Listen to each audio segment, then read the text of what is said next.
पाकिस्तान में monkey pox के 4 cases सामने आए हैं, पर क्या इंडियंस में इतनी इम्यूनिटी है कि वो मंकी पॉक्स से बच पाएंगे?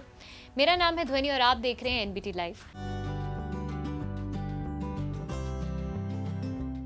आपको बता दें, एक्सपर्ट्स का ऐसा मानना है मंकी पॉक्स का ये वेरिएंट क्लेड 1B पहले के मंकी पॉक्स से थोड़ा अलग है। मंकी पॉक्स जहाँ जहाँ पहले फैला है, जैसे कि अफ्रीका, यूरोप और अब पाकिस्तान, वहाँ की सारी आबादी में मंकी पॉक्स बहुत ही तेजी से फैला है और वहाँ के लोग इसके लिए तैयार नहीं थे और उनकी इम्यूनिटी इतनी स्ट्रांग नहीं थी।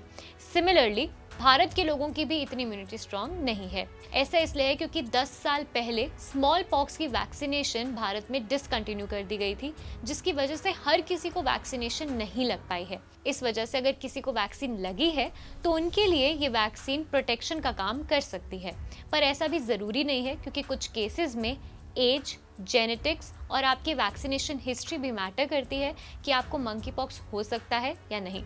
अब आप सोच रहे होंगे कि मंकी पॉक्स और स्मॉल पॉक्स में क्या रिलेशन है। आपको बता दें, जो मंकी पॉक्स है वो स्मॉल पॉक्स और चिकन पॉक्स की फैमिली का ही एक वायरस है जो उससे थोड़ा सा खतरनाक है।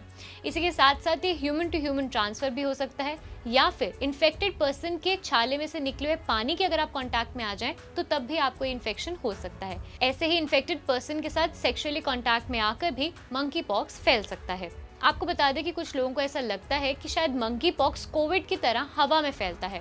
ऐसा बिल्कुल नहीं है।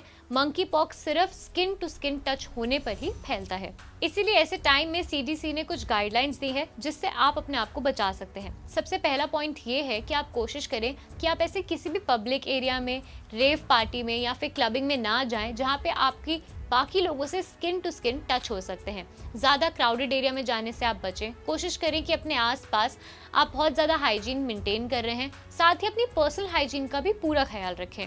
अब जान लेते हैं कि अगर आपको इन्फेक्शन हो जाए तो आपको क्या करना है। सबसे पहले तो अपना बिस्तर, अपने कपड़े और अपना तौलिया अपने तक ही रखें। कोशिश करें कि आपके घर के बाकी लोग इन सब चीज़ों को ना छुएं। अपने आप को क्वारंटीन कर लें। अगर आपको ये चीज़ें धोनी हैं तो आप उन चीज़ों को खुद ही धोएं और खुद ही उन चीज़ों का ख्याल रखें। अगर आपके घर के लोग उन चीज़ों को छूते हैं तो आपका इन्फेक्शन फैल भी सकता है।